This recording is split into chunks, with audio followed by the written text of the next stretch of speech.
സുനന്ദ പുഷ്കർ കൊലക്കേസിൽ ശശി തരൂരിനെതിരെ ആഞ്ഞടിച്ച് സുബ്രഹ്മണ്യം സ്വാമി രംഗത്തെത്തി.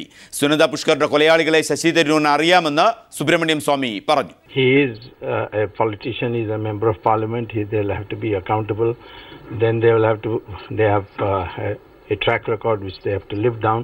They don't want to make a mistake. I think they first should question him, and then if he has told a lie, arrest him and hold custodial interview. Sunanda കൊലക്കേസിൽ Sasi തരൂരിനെ ഉടൻ ചോദ്യം ചെയ്യുമെന്ന് Delhi police commissioner Santhosh സർലിംഗ് ദില്ലിയിൽ നിന്നും.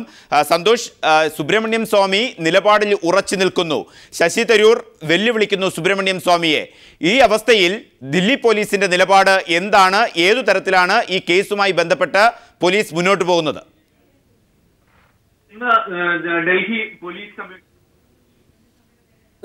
Delhi police commissioner ബസി മാധ്യമങ്ങളെ കണ്ടിരുന്നു.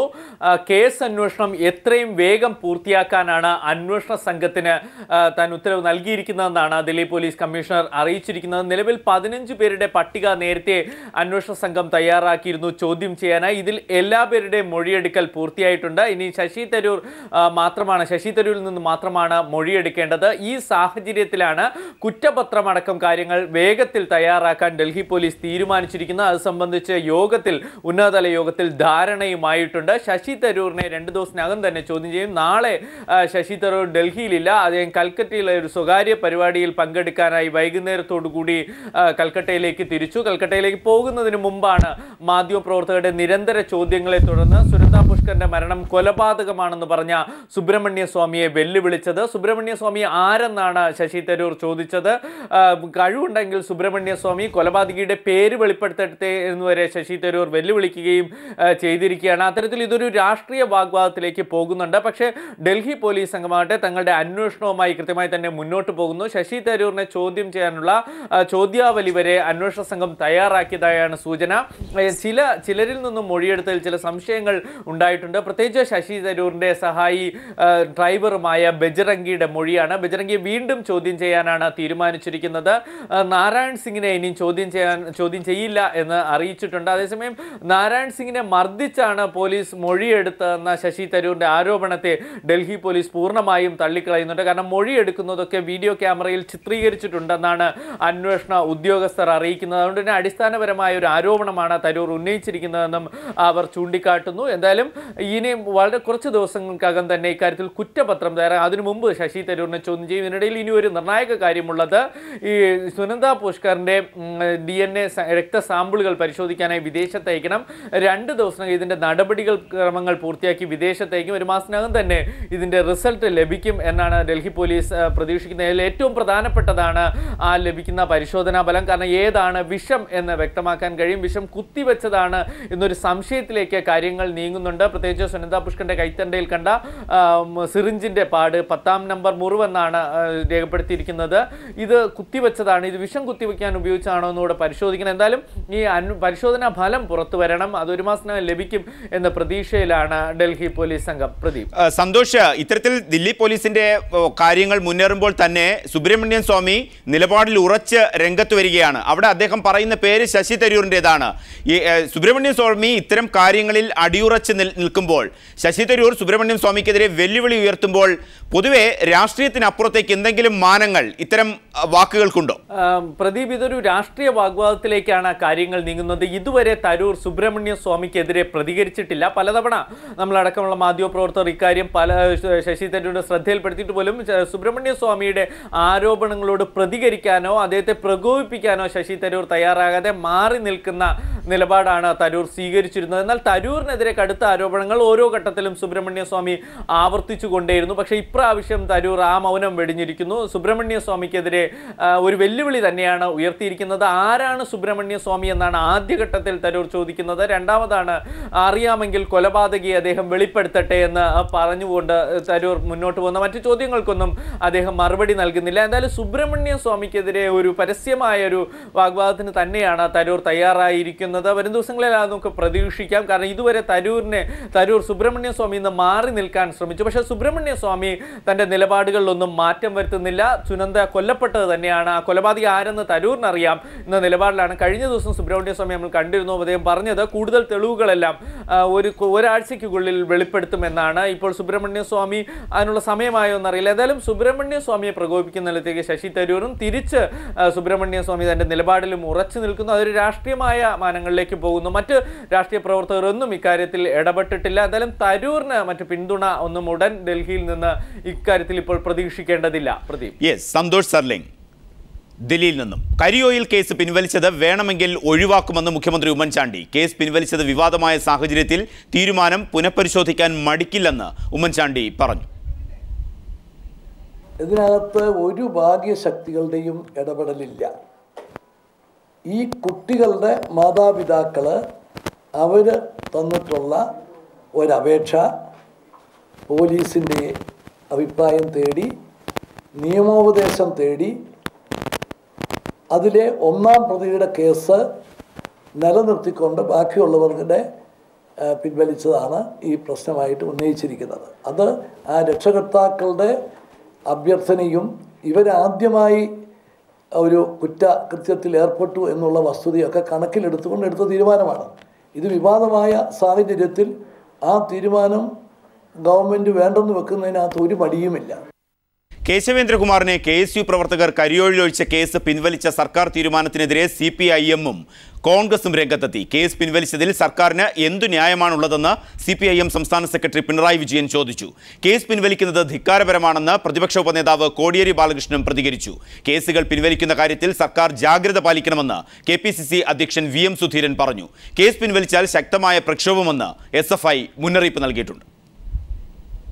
കേശവേന്ദ്രകുമാറിനെ KSU പ്രവർത്തകർ കരിയോയിൽ ഒഴിച്ച കേസ് പിൻവലിച്ചതിൽ എന്ത് ന്യായമാണുള്ളതെന്ന് CPIM സംസ്ഥാന സെക്രട്ടറി പിണറായി വിജയൻ ചോദിച്ചു. മുഖ്യമന്ത്രി ഉമ്മൻചാണ്ടിയുടെ നടപടി നാടിനെ അരാജകത്വത്തിലേക്ക് നയിക്കുമെന്നും CPIM എറണാകുളം ജില്ലാ സമ്മേളനം ഉദ്ഘാടനം ചെയ്ത് സംസാരിക്കവേ പിണറായി വിജയൻ പറഞ്ഞു. പിൻവലിച്ചതിനെ കുറിച്ച് ആക്ഷേപം ഉയർന്നപ്പോൾ അതിന് മുഖ്യമന്ത്രിയുടെ മറുപടിയാണ്, ഗവൺമെന്റ് അധികാരമുള്ളത് ചെയ്യൂ. എന്ത് ന്യായാതിന്? എങ്ങനെ ഈ ഗവൺമെന്റിന്റെ കീഴിൽ ഉദ്യോഗസ്ഥന്മാർ പ്രവർത്തിക്കും? എന്താണ് അവർക്കുള്ള പരിരക്ഷ? അങ്ങേയറ്റം തെറ്റായ സമീപനമാണ്. ഒരു തരത്തിലും അംഗീകരിക്കാൻ കഴിയാത്ത സമീപനമാണ്. മാത്രമല്ല ധാർഷ്ട്യമാണ് ഈ പറഞ്ഞത്, ധിക്കാരമാണ്. ഗവൺമെന്റ് അധികാരം തോന്നിയ പോലെ പ്രയോഗിക്കാനല്ല. കേസ് പിൻവലിക്കുന്ന സർക്കാർ നടപടി ധിക്കാരപരമാണെന്ന് CPIM കോഴിക്കോട് ജില്ലാ സമ്മേളനം ഉദ്ഘാടനം ചെയ്ത് സംസാരിച്ച കോടിയേരി ബാലകൃഷ്ണൻ കുറ്റപ്പെടുത്തി. അതിൽ ഉമ്മൻചാണ്ടി പറഞ്ഞ കാര്യമാണ് ഏറ്റവും അത്ഭുതപ്പെടുത്തുന്നത്. സർക്കാരിന് അധികാരമുണ്ട്, ആ അധികാരം നിങ്ങൾ പ്രയോഗിച്ചു എന്ന മുഖ്യമന്ത്രിയുടെ നിലപാട് ധിക്കാരത്തിന്റെ നിലപാടാണ്. മുഖ്യമന്ത്രി ഇവിടെ പ്രകടിപ്പിച്ച ഇന്നലത്തെ സ്വരം ഒരു സ്വേച്ഛാധിപതിയുടെ സ്വരമാണ്. ഉമ്മൻചാണ്ടി കേരളത്തിലെ അഭിനവ CPI പ്രവർത്തിക്കുകയാണ്. അതിന്റെ ഭാഗമാണ് ഞങ്ങൾക്ക് അധികാരമുണ്ട്, ഞങ്ങൾ കേസ് പിൻവലിക്കും എന്ന മുഖ്യമന്ത്രിയുടെ നിലപാട്. കേസുകൾ പിൻവലിക്കുന്ന കാര്യത്തിൽ സർക്കാർ ജാഗ്രത പാലിക്കണമെന്ന് KPCC അധ്യക്ഷൻ VM സുധീരൻ വിമർശനം ഉന്നയിച്ചു. ഇക്കാര്യത്തിൽ കാര്യങ്ങൾ പരിശോധിച്ചു വേണം സർക്കാർ തീരുമാനമെടുക്കാനെന്നും VM സുധീരൻ കൊല്ലത്ത് പറഞ്ഞു. ഏതായാലും കേസുകൾ പിൻവലിക്കുന്നത് സംബന്ധിച്ച് ശരിയായ രീതിയിലുള്ളൊരു പരിശോധനയും കൃത്യമായൊരു ജാഗ്രതയും കൂടുതലായി ഉണ്ടാകുന്നത് ഉചിതമായിരിക്കുമെന്നാണ് എനിക്ക് തോന്നുന്നത്. News desk. അന്താരാഷ്ട്ര വിപണിയിൽ ക്രൂഡ് ഓയിൽ വില ഇടിയുന്നു. ബാരലിന് $45 നിലവിലെ വില. 2009 ശേഷം ഇതാദ്യമായാണ് ക്രൂഡ് ഓയിൽ വില ഇത്രയും താഴുന്നത്. 2009 ശേഷമുള്ള ഏറ്റവും കുറഞ്ഞ വിലയിലാണ് ക്രൂഡ് ഓയിൽ എത്തി നിൽക്കുന്നത്. കഴിഞ്ഞ വർഷം ജൂലൈയിൽ ബാരലിന് $115 രൂപയുണ്ടായിരുന്ന ക്രൂഡ് ഓയിൽ വില രാജ്യാന്തര വിപണിയിൽ $44.44 താഴ്ന്നു. ഏറ്റവും വലിയ എണ്ണ ഉൽപ്പാദക രാജ്യമായ സൗദി അറേബ്യ ഏഷ്യൻ രാജ്യങ്ങൾക്ക് അസംസ്കൃത എണ്ണ വില കുറച്ച് നൽകുന്നതും ഗ്രീസിലെ രാഷ്ട്രീയ അനിശ്ചിതത്വവുമാണ് വിലയിടിവിന് കാരണമായിരിക്കുന്നത്. വിലയിടിവ് തടയാൻ ഉൽപ്പാദനം കുറയ്ക്കുന്നതിനെ ചൊല്ലി എണ്ണ ഉൽപ്പാദക രാജ്യങ്ങൾ തമ്മിൽ അഭിപ്രായ ഭിന്നത രൂക്ഷമായിട്ടുണ്ട്. എത്ര വിലയിടിഞ്ഞാലും ഉൽപ്പാദനം കുറയ്ക്കില്ല എന്ന നിലപാടിലാണ് സൗദി അറേബ്യ. മാത്രമല്ല വിപണി പങ്കാളിത്തം കൂട്ടാനായി യൂറോപ്യൻ രാജ്യങ്ങൾക്ക് വില കുറച്ച് നൽകാനും സൗദി അറേബ്യ തയ്യാറാണ്. അതേസമയം എണ്ണവില 60% കുറഞ്ഞിട്ടും ഇന്ത്യയുടെ ആഭ്യന്തര വിപണിയിൽ അത് പ്രതിഫലിക്കില്ല. രാജ്യാന്തര വിപണിക്ക് അനുസൃതമായി വില കുറയ്ക്കാൻ കേന്ദ്ര സർക്കാർ നടപടിയെടുക്കാത്തതാണ് കാരണം. കോർപ്പറേറ്റ് എണ്ണ കമ്പനികളെ സഹായിക്കാനാണ് ഇതെന്ന ആരോപണം ശക്തമാണ്. നിലവിലെ ക്രൂഡ് ഓയിൽ വിലയനുസരിച്ച് പെട്രോൾ ലിറ്ററിന് 35 രൂപയ്ക്ക് വരെ രാജ്യത്ത് വിൽക്കാൻ കഴിയുമെന്ന് ഈ രംഗത്തെ വിദഗ്ധർ ചൂണ്ടിക്കാട്ടുന്നു. എണ്ണയുടെ നികുതി അടിക്കടി മോദി സർക്കാർ വർദ്ധിപ്പിച്ചതും വില ഉയർന്നു നിൽക്കാൻ കാരണമായിട്ടുണ്ട്. News bureau, Delhi. CPIM Ernakulam ജില്ലാ സമ്മേളനത്തിന് തൃപ്പൂണിത്തുറയിൽ തുടക്കമായി. തൃപ്പൂണിത്തുറ സമ്മേളന നഗരിയിൽ നിന്നും KM ഉമേഷ്, എന്തായിരുന്നു ഇന്നത്തെ നടപടിക്രമങ്ങൾ? സമ്മേളനം എന്ന് സമാപിക്കും? പ്രദീപ്, ഇപ്പോൾ പ്രതിനിധി സമ്മേളനത്തിൻ്റെ ഭാഗമായി പൊതുചർച്ച നടക്കുകയാണ്. ജില്ലാ സെക്രട്ടറിയുടെ റിപ്പോർട്ടിന്മേൽ ആദ്യം ഏരിയ കമ്മിറ്റി അടിസ്ഥാനത്തിൽ, ഗ്രൂപ്പ് അടിസ്ഥാനത്തിൽ ചർച്ച നടന്നു. ഇതിനുശേഷമാണ് ഇപ്പോൾ പൊതുചർച്ച പുരോഗമിക്കുന്നത്. ഈ പൊതുചർച്ചയ്ക്കിടെ ജില്ലാ സമ്മേളനം പ്രമേയം പാസ്സാക്കിയിട്ടുണ്ട്. TCSലെ കൂട്ടപ്പിരിച്ചുവിടലിനെതിരെയാണ് പ്രമേയം പാസ്സാക്കിയിരിക്കുന്നത്. TCSലെ കൂട്ടപ്പിരിച്ചുവിടൽ അവസാനിപ്പിക്കണം എന്നാണ് ആഹ്വാനം ചെയ്തിട്ടുള്ളത്. ജില്ലയിലെ മുഴുവൻ IT ജീവനക്കാരും ശക്തമായ ചെറുത്തുനിൽപ്പിന് തയ്യാറാവണമെന്നും മാനേജ്മെൻറ്റ് TCSലെ കൂട്ടപ്പിരിച്ചുവിടൽ അവസാനിപ്പിക്കണമെന്നുമാണ് ജില്ലാ സമ്മേളനം പ്രമേയത്തിലൂടെ ഇപ്പോൾ അവതരിപ്പിച്ചിരിക്കുന്നത്. പൊതുചർച്ച തുടരുകയാണ്. ചർച്ച നാളെയും തുടരും. ഇതിനുശേഷം മറ്റന്നാളാണ് സംഘടനാ തെരഞ്ഞെടുപ്പ്. സംഘടനാ തെരഞ്ഞെടുപ്പിന് ശേഷം വൈകിട്ട് 4 മണിയോടെ റെഡ് വളണ്ടിയർ മാർച്ചും പ്രകടനവും നടക്കും. ഇതിനുശേഷമാണ് പൊതുസമ്മേളനം കേന്ദ്ര കമ്മിറ്റി അംഗം VS അച്യുതാനന്ദനാണ് ഉദ്ഘാടനം ചെയ്യുക. ഇന്ന് രാവിലെയാണ് പ്രതിനിധി സമ്മേളനം ആരംഭിച്ചത്. CPIM സംസ്ഥാന സെക്രട്ടറി പിണറായി വിജയനാണ് പ്രതിനിധി സമ്മേളനം ഉദ്ഘാടനം ചെയ്തത്. ഇതിനുശേഷമാണ് ജില്ലാ സെക്രട്ടറി കഴിഞ്ഞ 3 വർഷക്കാലത്തെ പ്രവർത്തനങ്ങൾ വിലയിരുത്തിക്കൊണ്ടുള്ള പ്രവർത്തന റിപ്പോർട്ട് അവതരിപ്പിച്ചത്. ഇതിനുശേഷമാണ് ഇപ്പോൾ ഗ്രൂപ്പ് അടിസ്ഥാനത്തിലുള്ള ചർച്ചയും അതിനുശേഷം ഇപ്പോൾ പൊതുചർച്ചയും പുരോഗമിക്കുന്നത്. പ്രദീപ്. KM ഉമേഷ് തൃപ്പൂണിത്തുറയിൽ നിന്നും. എറണാകുളം ജില്ലാ സമ്മേളനത്തിന് പുറമെ കോഴിക്കോട് ജില്ലാ സമ്മേളനവും വടകരയിൽ ആരംഭിച്ചു. പ്രതിനിധി സമ്മേളനം പോളിറ്റ് ബ്യൂറോ അംഗം കോടിയേരി ബാലകൃഷ്ണൻ ഉദ്ഘാടനം ചെയ്തു.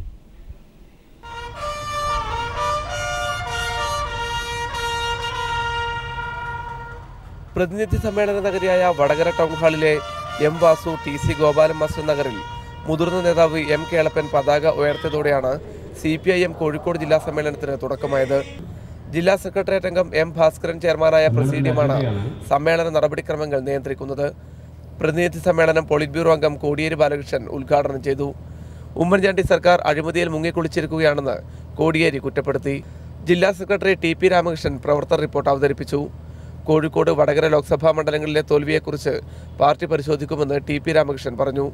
ചന്ദ്രശേഖരൻ വധക്കേസിനെ തുടർന്നുണ്ടായ പ്രതിസന്ധിയെ പാർട്ടി അതിജീവിച്ചതായി TP രാമകൃഷ്ണൻ വാർത്താസമ്മേളനത്തിൽ പറഞ്ഞു. പാർട്ടിയുടെ സംഘടനാപരമായ ശേഷിയും നിശ്ചയദാർഢ്യവും കെട്ടുറപ്പും ഇതെല്ലാം ഉപയോഗിച്ചുകൊണ്ട് എന്താണ് യഥാർത്ഥത്തിലുള്ള സ്ഥിതിഗതികൾ എന്നുള്ളത് പാർട്ടി വിശദീകരിച്ചു.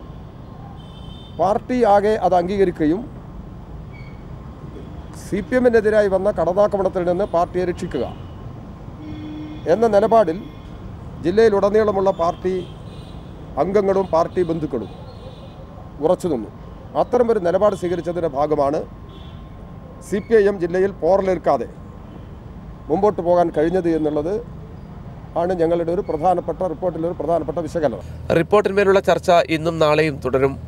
MA Baby, P Karunakaran, doctor Thomas Isaac, KK Shailaja teacher, MV Govindan master, Elamaram Kareem, VV Dakshinamurthy, Anathalavattom Anandan, P Jayarajan തുടങ്ങിയ നേതാക്കളും ഉദ്ഘാടന സമ്മേളനത്തിൽ സംബന്ധിച്ചു. PV കുട്ടൻ, കോഴിക്കോട്.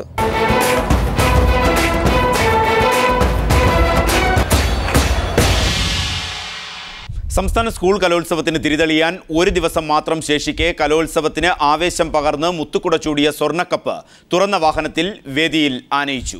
കലോത്സവത്തിന്റെ പതാക ഉയർത്തൽ റിഹേഴ്സൽ മുഖ്യവേദിയിൽ നടന്നു. മറ്റന്നാൾ ഉച്ചകഴിഞ്ഞ് കടപ്പുറത്തു നിന്ന് സാംസ്കാരിക ഘോഷയാത്ര ആരംഭിക്കും. കലോത്സവ കപ്പിന്റെ അതീശത്വം തുടരുന്ന കോഴിക്കോട് ഇത്തവണയും ആതിഥേയരായപ്പോഴും കഴിഞ്ഞ തവണ കോഴിക്കോടെത്തിയ കലോത്സവത്തിലെ സ്വർണ്ണക്കപ്പ് ഘോഷയാത്രയിൽ നിന്ന് മറിച്ചൊന്നും സംഭവിക്കാനില്ലായിരുന്നു. കഴിഞ്ഞ തവണയും പാലക്കാട് നിന്ന് കപ്പ് പിടിച്ചടക്കിയ കോഴിക്കോടിന് കപ്പ് കണ്ണെത്തും ദൂരത്തുണ്ടായിരുന്നു. അതുകൊണ്ട് തന്നെ അതിന്റെ ആധിപത്യം വെളിവാക്കുന്നത് തന്നെയായിരുന്നു ഇത്തവണത്തെ സ്വർണ്ണക്കപ്പ് ഘോഷയാത്ര.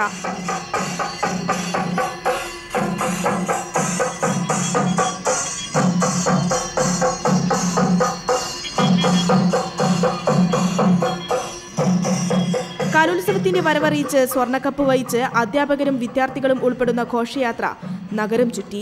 ബൈക്ക് റാലിയുടെയും മുത്തുകുടകളുടെയും അകമ്പടിയോടെ വർണ്ണം വിതറി കുട്ടികളും അണിനിരന്ന ഘോഷയാത്ര കോഴിക്കോട്ടുകാർക്ക് കാഴ്ചകളുടെ വിരുന്നൊരുക്കി.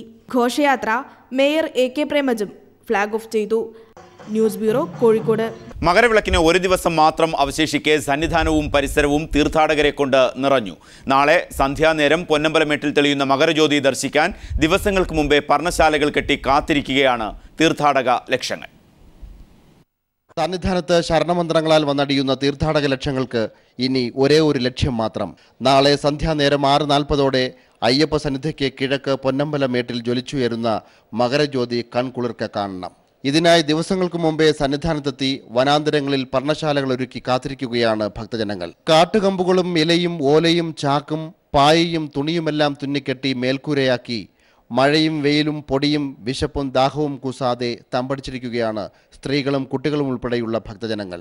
വല്ലഭന് പുല്ലും ആയുധമെന്ന പോലെ പ്ലാസ്റ്റിക് കുടങ്ങളുടെയും സ്റ്റീൽ പാത്രങ്ങളുടെയും അകമ്പടിയിൽ പർണശാലകൾ ശരണകീർത്തനങ്ങളാൽ നിറയും.